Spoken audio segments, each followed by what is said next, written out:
My name's Leonard Kozianski. I'm an artist. This is my studio. Welcome to my studio. And I'd like to talk about people in art and how people create art and how people who are the subjects of the art sort of make the art and create the themes that we see in the art. And we look at them and their interactions with each other and how the different ways that people can be represented create very, very different points of view about the human nature and human possibility. So let's look at a few things from the past which represent the different ways that people can be used to represent the different sides of the human experience. But first, this is one of my paintings. This is called Life in the Suburbs, and it represents life in the suburbs. This is where I live. I've grown up in the suburbs. I've lived my whole life pretty much in the suburbs, and here are people in the suburbs doing typical suburban things. Okay, suburbia is an interesting place. There's a cohesiveness to it, but then there's also sort of a little bit of a sense of alienation at the same time. But we'll talk about that some more. But first, let's go back in time and look at this portrait by Jan van Eyck. This is a self-portrait by Jan van Eyck done in 1433.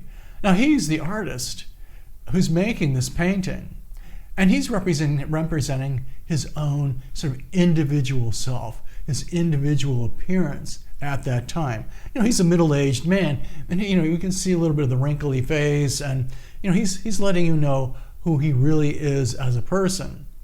And he's doing this as a demonstration of his abilities as an artist. And it's very important because previous to this, in the Middle Ages, your individuality was not important at all. Okay, who you were as an individual really didn't matter. What mattered was, the world was an obstacle course by which you demonstrated your worthiness of heaven, of going to heaven.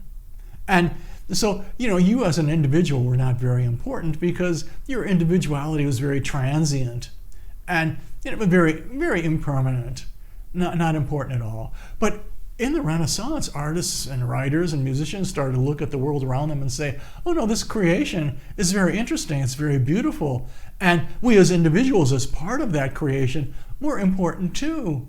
And so let's celebrate that. Let's paint that. Let's make our artwork about that, because this is where we are. This is where we live.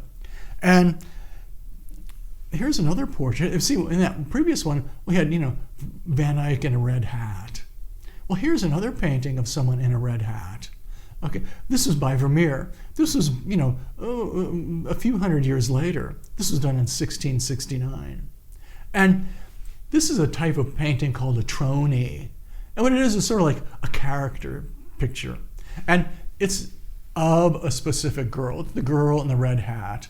But who she is not important. In the previous painting, it was important that was Van Eyck. In this painting, it's not important who she is, because this represents youthful beauty. It's a painting of beauty, of youthful beauty, and people love paintings like that. Dutch paintings like that in the 17th century. And so, here we see an individual who's more of a representation of a certain type of person, a certain aspect of the human experience. Youthful beauty, which we all experience to some degree. And so people would collect images like this as, just as beautiful things to have. Now here, this is a painting by the Limburg brothers from about 1416. This is an illustration of the month of January from a book of hours. Now, a book of hours was a book that had the different prayers that you would say throughout the day. And this is an illustration of the month of January, and it would also have illustrations of the months of the year. And this is an illustration of the month of January. And in it we can see, right sort of with that big screen behind his head, the commissioner of this book, Jean-le-Duc de Berry, a French nobleman at the time who loved illustrated books. And so here, this is a representation of him in the month of January. He has commissioned this book, and it's a party. It's a Christmas party, because even though Christmas is on December 25th, in the 15th century, the celebrations and the gift giving didn't take place until January 6th, the Epiphany, the 12th night. That's when all the feasting and the partying took place, because that's when the three kings arrived. And so that was the time of gift giving. And so here we see them having their Christmas party in the month of January. The table has lots of food. Everyone's dressed in festive costumes. But notice that they all have these like fur hats on. They're all bundled up. It's in a castle. It's cold there. And notice how some of those people there on the left are holding their hands up to the fire to warm their hands because it was cold. This is the month of January, and castles were cold places. But there's the Duke of Berry surrounded by all his partiers. They're having a great time. It's a Christmas party. And even though, this is a subject that would never have been worthy of representation in the past because it's so down to earth. It's so secular. And yet here is this wonderful picture of a Christmas party that could not have happened before the Renaissance, when artists began to look at the world around them and their own activities and see them as worthy of representation. Well, opposed to that is this painting by Van Eyck from, 1430, of the Crucifixion and the Last Judgment. Now, this painting is in the Metropolitan Museum of New York, and if you're ever there, be sure to look at this painting. It's not very big. It's only about this big. It's a diptych, 2 panels. On one side is the crucifixion, sort of a very grim event, and surrounded by all of these people who are watching it. And then over there on the right is the Last Judgment. Boy, you talk about a momentous event. This is the end of the world. This is when the whole world ends and everyone is judged either good or bad, either welcomed into heaven or cast down into hell. What a moment! This is about as unparty-like a moment as you could imagine. And so there in the upper part of that panel, we see Jesus presiding over the souls who have proved themselves worthy of heaven. And we see the apostles dressed in white. And there over on the left, we see bishops with their mitres. And there over on the right, we see some kings with crowns. And then lots of just normal people. Because, heaven was going to be for everyone. Everyone would be worthy of heaven or not. Didn't matter whether you were an aristocrat or not. Because remember, this society is dominated by aristocracy. And so the aristocrats all thought of themselves as sort of being better. And yet, the Last Judgment was all about no one's better than anyone else. And if you weren't good, you would get cast into hell. And so the lower part of this painting is all of those people who have been cast into hell. And they're being eaten by the demons. And they're in misery. And yet down there in hell, we see bishops in their mitres and kings with their crowns, letting us know that it doesn't really matter what your rank is in society. You may end up in heaven or hell depending on how you behave as an individual. And speaking of religious, there are a lot of religious scenes where people, we're talking about people here, people are being used are the subject for these religious moments. And here, this is a painting of a very religious moment. This is the Annunciation. And this is when the angel appears to Mary and tells her that she's going to be the mother of God. But notice that these people in this painting, these are just sort of like average middle class people. These are not aristocrats, and that's not an aristocratic interior. They're not in a castle. They're in a normal home. And, it's not very big, and the people look fairly normal. And we look out the windows and we can see the city beyond. So here, the artist is setting this religious event, this very, very important religious event, in sort of a much more humble setting, a more average, everyday kind of setting. And if we look more closely at it, we can see, there's Mary, there's the angel, and on the table is that vase with the lily, which represents her virginity, and then we can see Jesus coming in through the window, about to enter Mary's body, and at that moment the candle on the table goes out, and that represents that she is now going to be the mother of God. But again, this is an average Flemish interior. This was done by Robert Campon, who's also known as the master of Flamal, and it was done in 1425. And it's in the Cloisters in New York. That's in the north part of Manhattan. If you're ever anywhere near there, be sure to look at this painting. It's an amazing painting. It's one of the masterpieces of Western art. And here, this is a painting by Van Eyck. This is also an Annunciation. And that's here in Washington at the National Gallery. But notice how different this is. Those people are very different kind of people. Those are very aristocratic people. They have very aristocratic poses. And they're in a cathedral setting. They're in a very important setting. Important people in an important setting.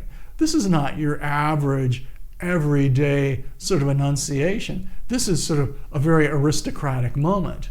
So this painting was probably intended for aristocrats, to let them know that, yes, they were the ones who were closest to God. But then we saw in that other painting of the Last Judgment that no one was closer to God than anyone else. But in this painting by Van Eyck, he's using the people to let us know that this is a very aristocratic moment. Well, here's another important moment from the Bible. This is when Jesus is calling his apostles. This is the calling of St. Matthew by Caravaggio. And this was painted in 1599, around 1600. And there's Jesus holding out his hand, calling St. Matthew, and there's Matthew going, "What, me? You looking at me? You talking to me?" And he's sitting at this table with a bunch of other guys. This is a counting house. He's a tax collector. They're counting the money that they've collected. But notice that they're all dressed in contemporary costumes.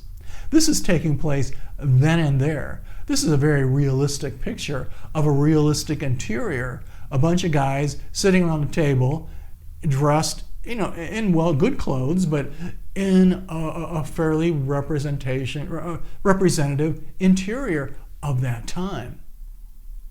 Even though this is this very important moment from the Bible. And if we look closely, we can see St. Matthew pointing at himself, and we can look at those costumes, and they're very contemporary costumes. So Caravaggio is setting this scene sort of in a very realistic interior at the time. And his paintings are amazingly realistic. Well, here's another realistic painting. This is a Dutch painting by David Teniers the Younger. Here, again, a couple of guys sitting around a table, but this is no sacred moment. They're in a tavern. They're smoking. They're drinking. They're having fun. And so here an artist is representing not a sacred event, not the calling of an apostle, but just an everyday tavern scene. People love these kinds of scenes. Okay, it's a beautiful painting of an actual moment that people live. And these are average people doing average things. And it's a celebration of that. And letting people know that, the artist is saying that, these average kinds of events, these average moments, are actually very beautiful and very interesting and worthy subjects of a painting. And this painting is by David Teniers the Younger, and it's from 1637. So it's shortly after that painting by Caravaggio. But it's also very realistic.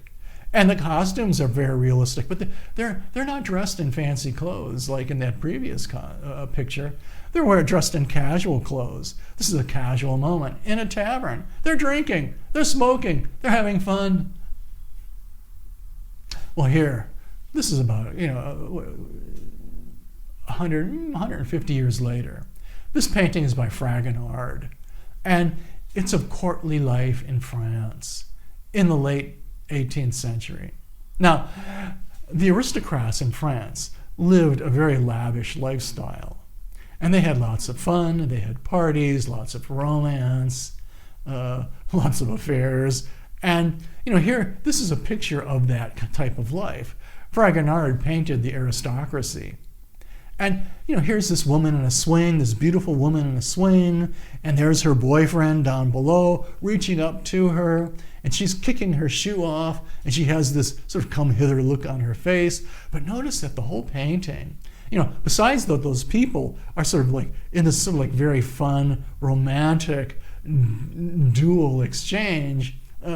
Notice that their surroundings are sort of very soft and round and flowing and romantic. The soft foliage and the soft lighting and the mistiness of it and the pinks and the blues and so like it's very feminine and very romantic and if these are young aristocrats in a couple hundred years or in about 20 years, they're going to have their heads chopped off in the French Revolution.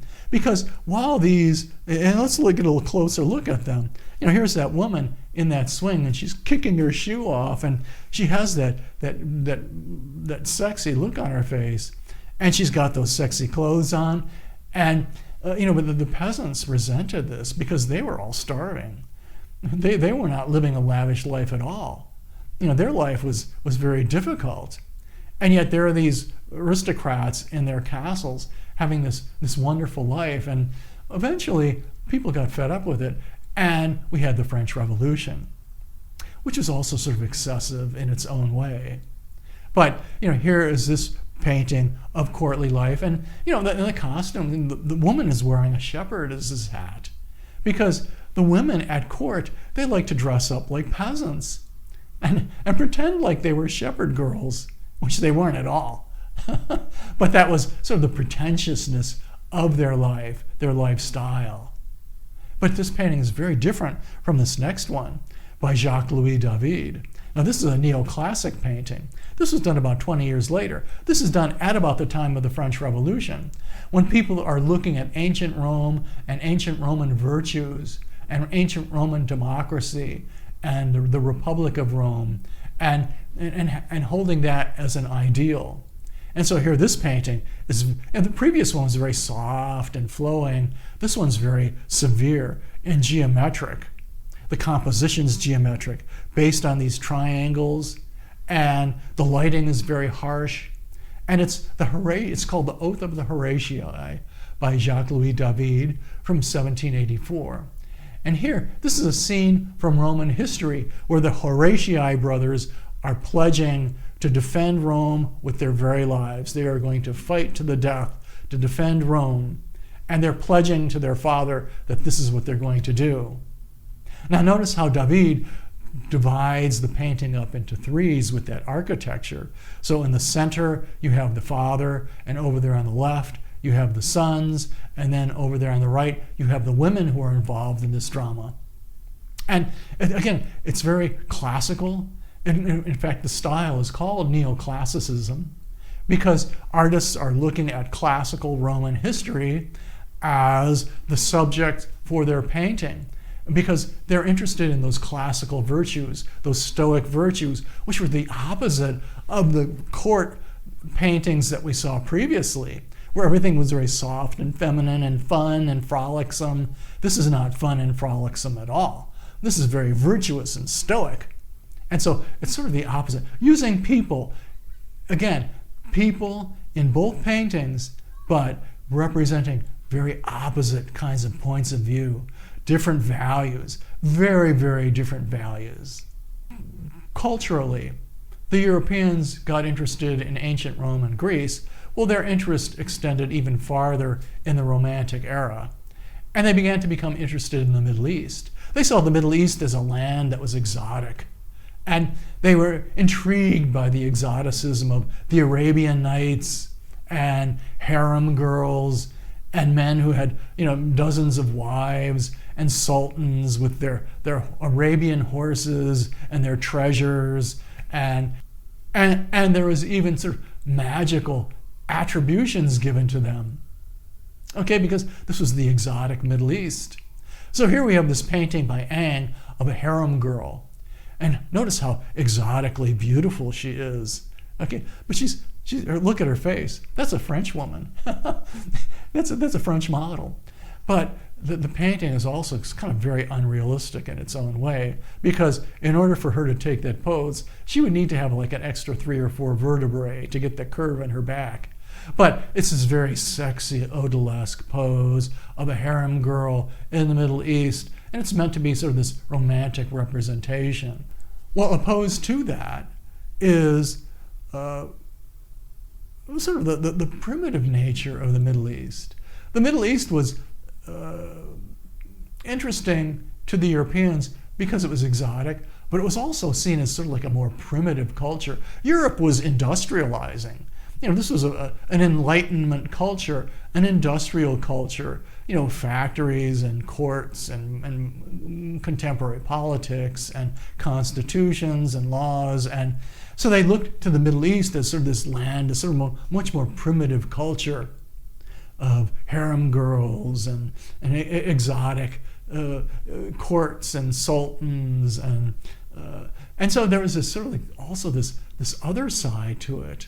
Besides the harem girls, here we have this painting by Delacroix of the death of Sardanapalus.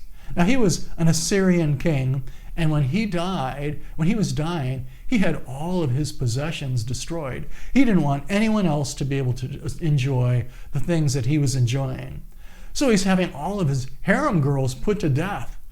And there in the lower left, he's having his favorite horse stabbed and all of his possessions destroyed. It's almost like he's treating the women in his life like they're just things, like they're just objects. And so that, this is sort of typical of a primitive society. And so Delacroix is representing that sort of primitive quality of Arabian life, and all these women being killed, so that because Sardanapalus doesn't want anyone else enjoying them except him. And this is a very sort of violent but very exotic scene that was painted in France in the early mid 19th century, when France itself was becoming an industrial society. Well, here we have a portrait. This is a group portrait, and this is by Rembrandt. It's called The Night Watch, and it's the company of Captain James Bannon Coke. And so the rule for group self-portraits was that the more money you contributed to the making of the portrait, the more prominent you would be in the portrait.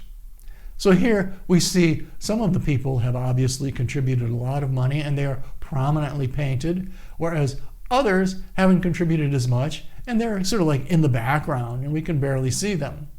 It's very important that each of these individuals is represented as an individual, that their own face is painted, that they are recognized for who they are as individuals. This is a militia that's being led into battle, even though that's the scene that's being set for this group portrait, but it's a group portrait. But he's leading them into battle. It's a militia, and so they're having this group portrait painted of themselves. Now here, this is another painting by Delacroix, and this is from 1830, and this is Liberty leading the people. And here, again, people being led into battle. But this is a very ideological scene. This is liberty, an idea, leading people into battle. And those people aren't individuals. They're just sort of like types. The individuality of them is not important. It's more that this is this ideological movement toward liberty, liberating the masses from their aristocratic oppressors. And so the individual really isn't important in this picture at all. In fact, they're being trampled underfoot in the foreground.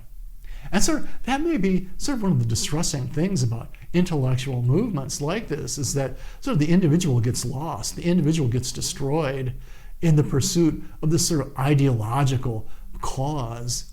And here we see the cause of liberty leading people and sort of losing their individuality in the process. So here we see people being represented very differently in this painting by Delacroix than we saw in that group portrait by Rembrandt. Well, here, this is a painting by Jean-Francois Millet, and it's a painting of the Angelus, of them praying the Angelus at dusk. And the Angelus was a prayer that you would pray at noon and in the afternoon and at dusk. And here are these peasants, and they are sort of representative of the salt of the earth, the noble peasant, the virtuous peasant. And this was painted in 1857. The peasants were disappearing. And artists were representing sort of this idealized peasant in their artwork. that really wasn't there anymore, because the Industrial Revolution was drawing people in the cities where they were working in factories and making money and living much more prosperous lives. Peasants lived very difficult lives. They were on the verge of starvation. Now, they were the backbone of French agriculture, but their lives were not pleasant at all. They were very difficult. And so when the Industrial Revolution came along, they all flocked to the cities where they could get jobs. Plus, this farm work was being mechanized at the time by the steam engine. And so this peasant, this noble peasant, praying the Angelus at dusk, was disappearing. This is sort of like a sentimental recreation of something that no longer existed. Where did all those peasants go? Well, here we have a painting by Renoir called The Luncheon of the Boating Party from 1881. And this is where the people were. They were in the cities. They were having fun. They were making money. They were living more prosperous lives. And here we can see a group of people probably on the weekend out boating, and they're having a party, and they're drinking and eating, and they're attractive young people. And in the previous painting, they were very solemn, very serious, very virtuous. Here, they're not solemn or serious or virtuous at all. They're having fun. It's a party, like we saw in that previous painting of Jean-le-Duc de Berry with his Christmas party. Okay, except this seems like even a much more realistic party. But it's very different from the previous painting. So here we have two different kinds of representations of people. One very serious, solemn, virtuous, but maybe not very realistic. And here this, much more realistic, but they're having fun. It's much more lighthearted, happy-go-lucky. They're eating and drinking and having fun on the weekend. Now, we Americans have done the same thing. So here, this is a portrait, or this is a bronze sculpture by Frederick Remington of a Cheyenne Indian, done in 1903. By 1903, there were no more Indians riding horses like this across the Great Plains, hunting buffalo or having Indian wars. The Indians either had gone to the cities to get jobs or they had gone to the reservations. But sort of Indian life, like we see in Western movies, was gone. And here, this is, Remington representing sort of this romantic ideal of the Indian who had disappeared. And, this isn't realistic at all. It's a great sculpture. It's a wonderful sculpture, a beautiful bronze, but it represents something that no longer existed in 1903. Now here, this is in 1950, and this is The Subway by George Tooker, and it's a tempera painting. And, here we see the New York subway, and the people in it, they're all identical. They all have the same clothes. They're different colors, but they're all wearing the same clothes. They all have the same looks on their faces. It's almost like they're all industrial robots, and they're all anxious, and they're alienated from each other. And that was what the communists said about capitalist societies like America. They said that under industrial capitalism, everyone would just become an industrial robot. They would be alienated from each other. They'd be alienated from their society, from their nation. They would just sort of like be these robots that were doing their jobs, disconnected from each other, and actually very fearful. And here we can see that in this painting. Notice those three guys in those phone booths over there on the left. We can just see the one of them, his face, very fearful. And, everyone else has sort of this anxious, troubled look on their faces. This is a very negative picture of America in 1950, which America in 1950 was very prosperous. We had just won World War II. It was a very cohesive nation, and yet, according to the communists, we were not. And so this is sort of a very sort of contrary view of American society. Now, opposite to that, we had the patriotic view of American society by Norman Rockwell. And here's this painting of Thanksgiving dinner. And it's called Freedom from Want. And here we have also an equally unrealistic view of American life, but a very positive view of American life. Sort of just the opposite of what we saw in that previous painting by George Tooker. So here we have American society represented as being very good and prosperous and celebrating Thanksgiving, the family coming together, and everyone having fun together. There's no family arguments, no family troubles, no alienation here. Everyone is having a great time together. They all like being with each other. They're having fun with each other. Not exactly a very realistic portrait of family life in America. Okay, but still, this is sort of the patriotic, romantic, Norman Rockwell view of American Thanksgiving dinner. So when I did my painting of life in suburbia, I didn't want it to be negative the way Tooker's were negative, but then I didn't also want it to be sappy and sentimental the way Norman Rockwell's depiction was either. So, it's sort of, in suburban life, there is a cohesiveness, there's a prosperity to it, but there's also an element of alienation and difficulty. Everything's not rosy. It's not a bowl, life is not a bowl of cherries in suburbia, but at the same time, it's not fraught with great difficulty. We're not robots. We're not alienated from each other or from our society. And so that's how I chose to represent it. But in the 20th century, we've had, all of these pictures we've been looking at have been pictures of people and how people create art and images of people and how important people are to the society and the culture. But in the 20th century, we had art where people were sort of erased. People were pushed aside. There was no representation of people in some of the art at all. Abstract art, everything is just shapes and colors. There's nothing real. There's no people. There's no interaction. There's no family life. There's no individual virtue. There's no partying. There's no portraiture. People have been shoved aside in favor of this sort of aesthetic ideology. And that's what it really is. It's sort of an aesthetic ideology that sees all of art history sort of as a progression of stylistic steps, of ideological stylistic steps. Art is not about human life. It's not about human history. It's about this progression of idealistic, ideological, aesthetic steps. And so these artists are representing the next step. And so the human experience is not important to them at all. It's all about aesthetic ideology. And so we miss the human presence. And, I don't think it's a coincidence that in the mid-20th century, we had some of the greatest mass murderings of all time. Because if people aren't important in the art, then they're not important as individuals to the society either. And here we have another painting, this one by Jackson Pollock from 1950. Again, this is an amazing painting. If you're ever in the Museum of Modern Art, you've got to see it. It's worth the $20 to go see this painting. It's amazing. But there's no people here.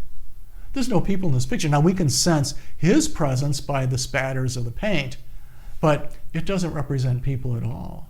People are not, and it's not about the history of people. It's not a picture of human life in 1950. It's about this aesthetic ideology, and that's what's important. And so the human presence is swept aside. It's not important. It's the ideology. It's the aesthetic ideology. And at the same time, political ideology became everything. And so, what each individual thought or felt, or and we can see that today.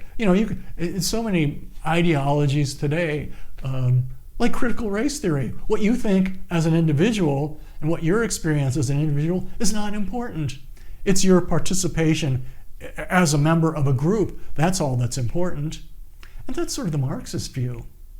And so this art is very, very different from the art of the past, which was all about people and the interaction of people and the importance of people and how important they were to each other and to the world that they created and to the art, which was a depiction of that world. Well, thank you for watching this video about people and the importance of people in art and the creation of art and the different themes that the depictions of people could create, and the different possibilities and different aspects of the human experience that people help to create. If you like this video, be sure to subscribe, like, and share. And don't forget to ring the bell.